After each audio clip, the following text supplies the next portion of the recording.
folks. It's a very beautiful day, Wednesday, December 18. It's a warm day, kaya hindi pwedeng palagpasin natin tong pagkakataon na to na warm day na hindi natin i-ride. So anyway, kaya medyo natagal-tagalan akong hindi nakapag-ride. Gawa kasi nung nasira yung aking air suspension nitong motor. Papakita ko sa inyo kung paano nangyari.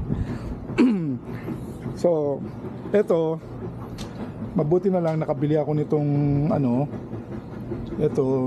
binaypas ko na yung hose.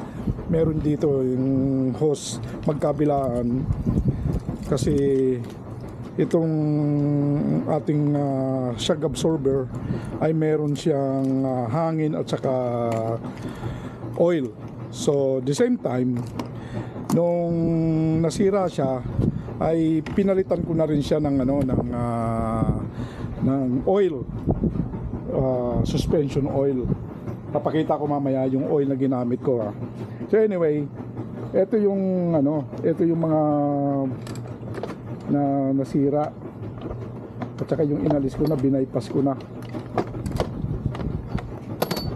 Ito yon. Ito nakakabit to dito sa shock na to. Itong hose na to, itong fittings na to, nakakabit yan dapat dito. Tapos ito naman, ito yung nasira itong na to, hindi na siya kakarga ng hangin kasi may leak na siya dito. Kasi one day kasi ginamitan ko siya ng compressor. Yung pala na balitaan ko na it's a big no na gamitan ng compressor yung shock na to. Dapat talaga yung hand pump lang. So anyway, shout out nga pala kay handsome guy, isang very hot papa, si Jay Spirito, kasi pinahiram niya ako nitong kanyang hand pump. Ayan, medyo may kamahalan siya, buti na lang meron si Jay. Ayan, $49.95. So anyway, kaya tayo nanghiram lang kasi hindi natin afford ngayon na bumili ng mga ganyan, kasi nasa tayo ngayon nasa ano ba tawag nitong na to, tipid mode, o in other words, tipid mode. Yan. So hindi muna natin nabili yung mga ganyang mabuti na lang meron si Jay, kaya napakabait na kaibigan at tayo yung napahiram. So anyway, ito yung papakita ko sa inyo na oil na aking ginamit sa suspension. Kaya this is not for commercial purpose lang, lang to. Pakita ko lang para kung sinong may plano replace ng kanilang oil sa shock absorber, nasa sa inyo yun kung anong klaseng transmission oil ang gagamitin. I mean suspension oil, sorry, shock oil. So itong aking shock oil ay stock. Ang capacity niya is based on the books is 10 ounces each. So each side 10 ounces, so total of 20. Tapos yung hangin, linagyan ko siya ng total ng total ng 28 PSI. So we'll see. Tingnan natin kung magiging outcome ng ride, kasi like I said, been a while na hindi tayo nag-ride. Ngayon ko lang matetesto kung anong performance niya ngayon. So okay.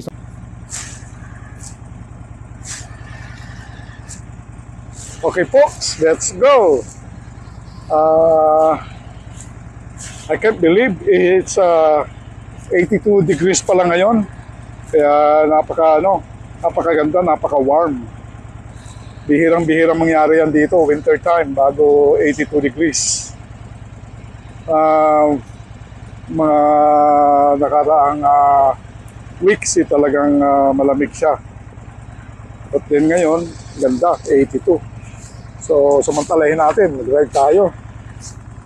Quick spin lang dyan sa aking isa sa pinaka-favorite na puntahan. So, tara, samahan nyo ako mga guys. Alright, it's kind of windy a little bit, pero okay lang. Can manage.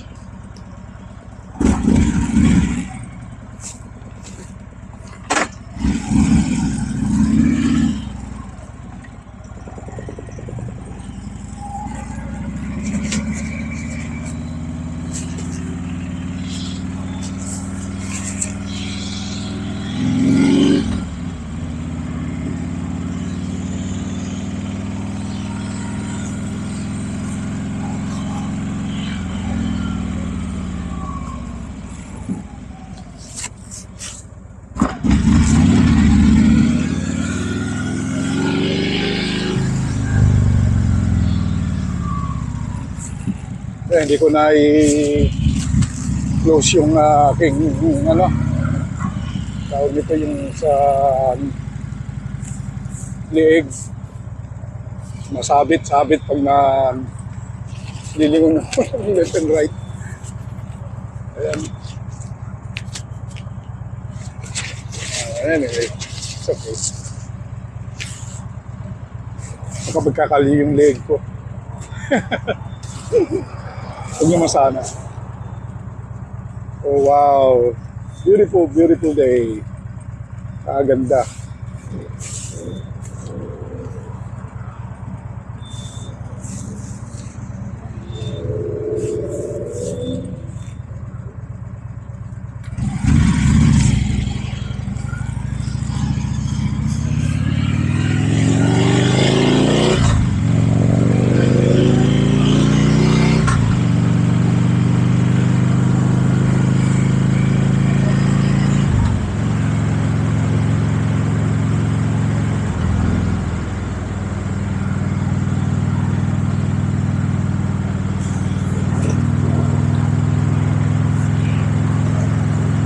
Itong sa corner, andito yung Island Pacific.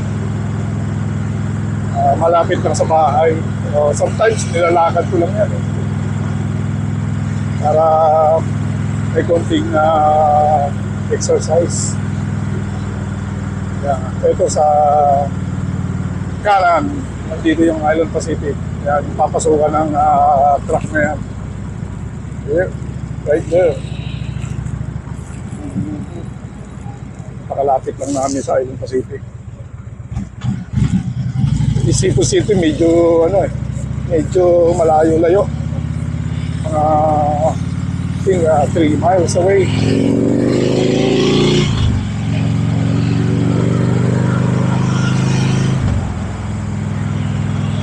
Parang hindi ko yata naigpitan yung yung aking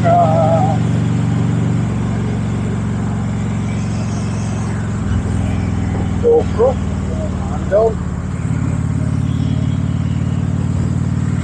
I mean, no, not the GoPro. It's the 360. Yung invisible stick.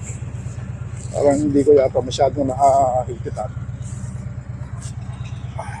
Mamaya lang, madilim na. Kasi oras na dito, alas 2 yata.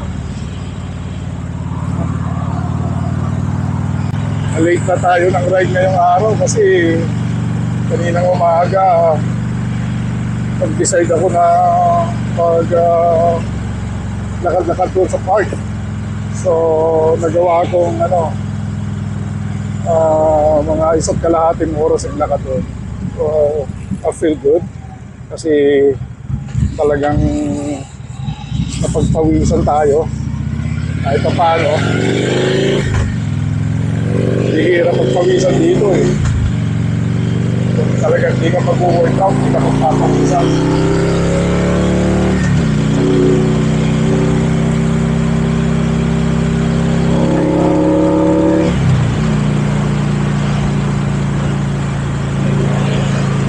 Okay naman yung response ng ano ko yung mga isa siya.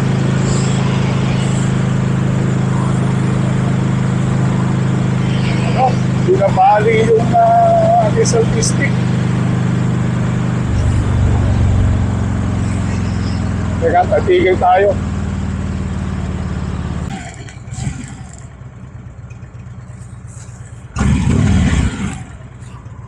Okay, na-adjust na natin. Let's go! Kasi kanina ano kala mo matatanggal eh.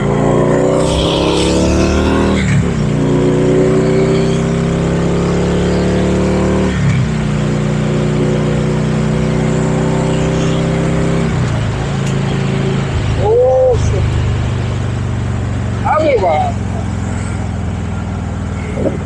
Ating over dito. Tigil na naman.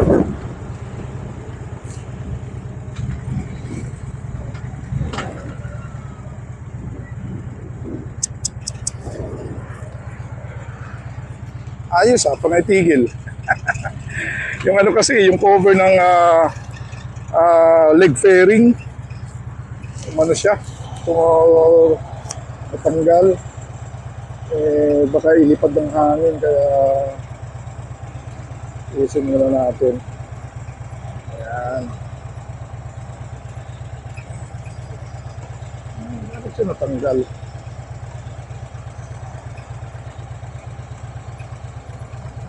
Mahina na yung kanyang snap, ano?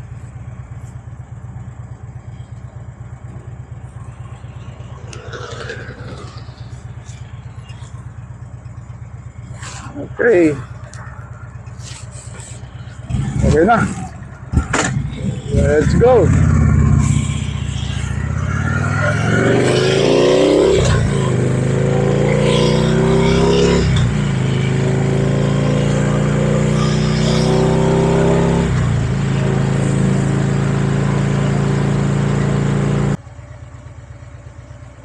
Okay, pangatlong tigil.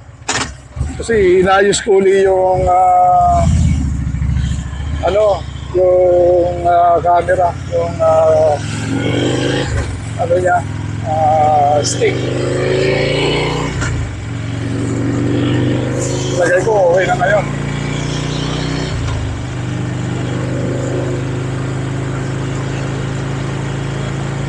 Medyo malakas kasi ang hangin kaya inaano sa pinabalik. Kailangan lagyan siya ng konting angle towards the ano ng hangin para may panlaban. I guess okay na ngayon.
Sarap dito pagka talaga mag-motor. One of my favorite. Kasi ganda ng ano, ganda ng scenic view. Tapos ngayon, ang ganda ng ano, parang kumanda yung ano ng weather. Medyo nagkaroon ng konting ano, may konting breeze. Kasi yan, no, dagat na yan, no? Gilid, nasa kanan natin, nasa dagat. So, pagkaganda ng ano, palo ng hangin. I like this weather. Ito ang hindi nakukuha sa ibang state. Yung weather dito sa Southern Town. Talagang ano, napakaganda.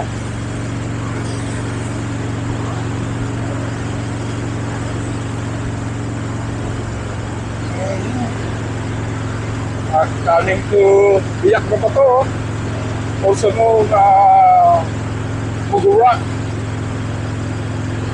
Tama ba ako? Wait, Mugurat? Whatever. Basta Biak na pa to tawag namin dito. Kasi hinati itong bundok, ginawa ng kalsada dito sa gitna.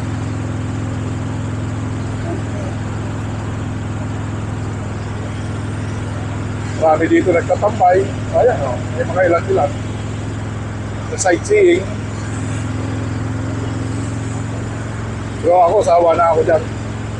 Kaya dito tayo sa bandang una ng Norte. Oo. Dito maganda mag-fishing. Ayan.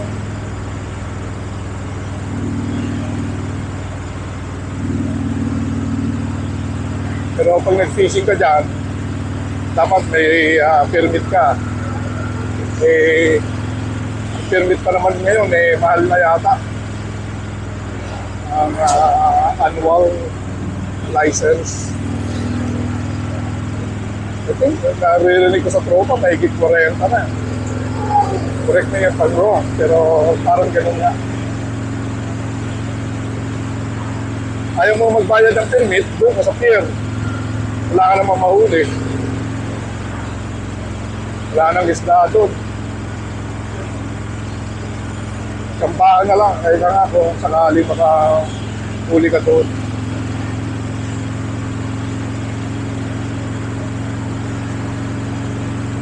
Ako, hindi naman ako nag-fishing eh. Doon, nung pagod dating ako, kasama-sama ako. Hindi ako mahilig. Nabili na lang ako sa tindahan. Sigurado may huli pa.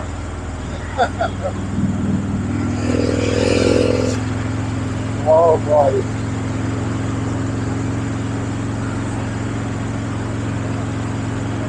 Kukunti na lang ang mga campers dito. Nagkakamping. Kunti na lang, ilan na lang. Wala, dalawa na lang yung RV na nakita ko. Yan. Lamig na kasi dito eh. Buti nga ngayong araw, umiinit talaga. Itong, pero noong Monday, malamig.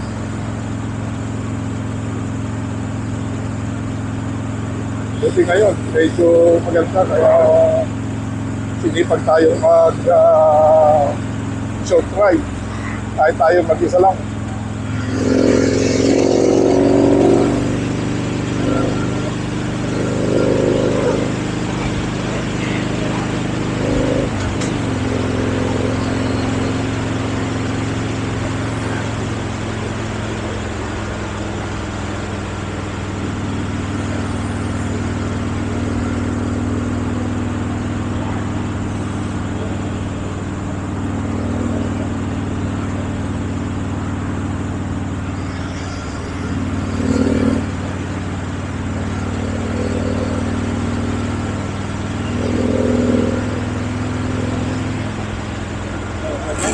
Ilan-ilan pa rin ang nangga sa dagat eh.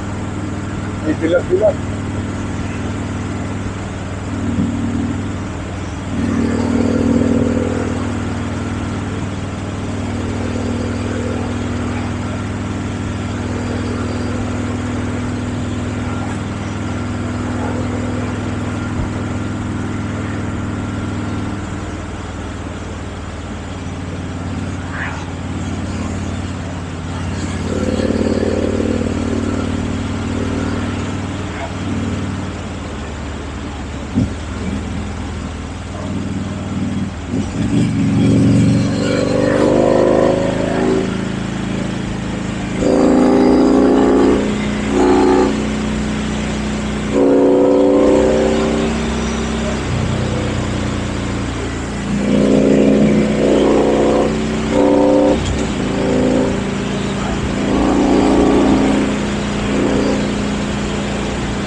Wow! Ayun, forget. Seeing.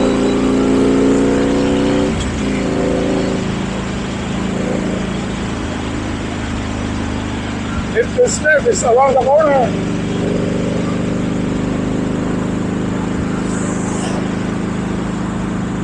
Sa magandang tambayan, lalo na pag summer, napakaraming bikers. Kailang isa sa favorite place ng mga riders. Galing ang bahay dito. Oh. Kahit na siguro lumakas ang alon, okay lang sila dyan. Ayan, nandiyan na yung neck loosener sa ating left hand side. Pero kalagpasan natin yan. Doon tayo sa bandang una-unahan. Right there, neck loosener. Di mga ilan-ilan.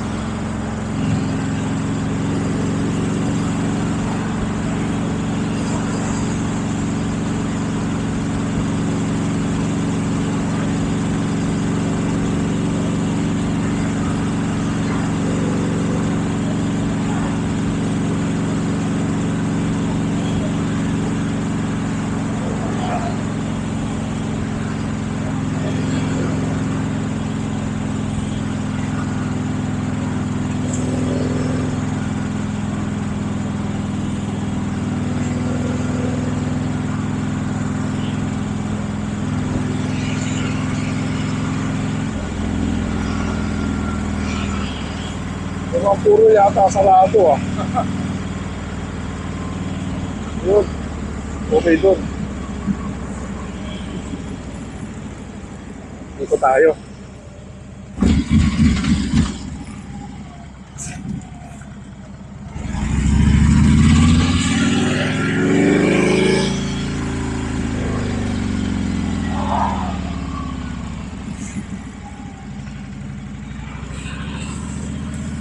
Tingnan natin anong meron dito.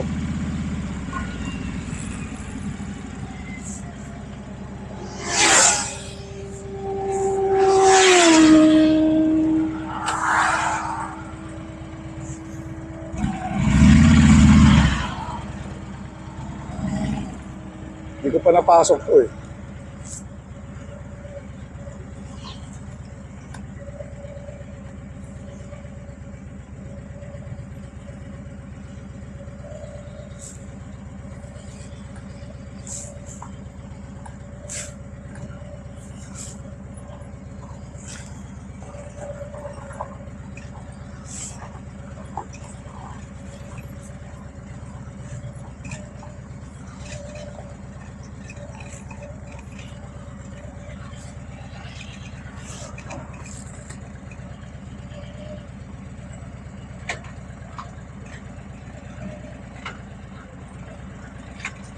Yan lang ang problema nitong kapag mainit siya, mahirap siyang i-neutral.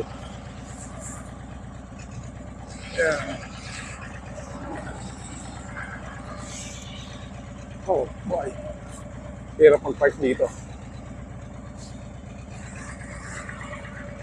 Anyway, that's good enough. Hirap i-atras.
Wow, ang taas dito ah. Oh, just wondering kung anong meron dito sa ilalim. May kaya? May mga naliligo kaya? O palagay ko baka mga mga surfer lang ang mga nandito.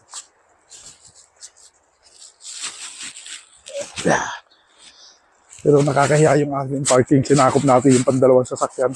Ayan, oh. Oh, puro pala ba dito? Batuhan lang. Yeah.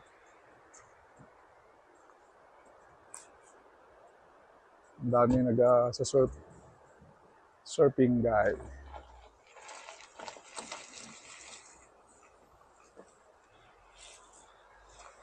Okay. That's all about. Lipat tayo ng pwesto. Let's go. Doon naman tayo sa ibang park.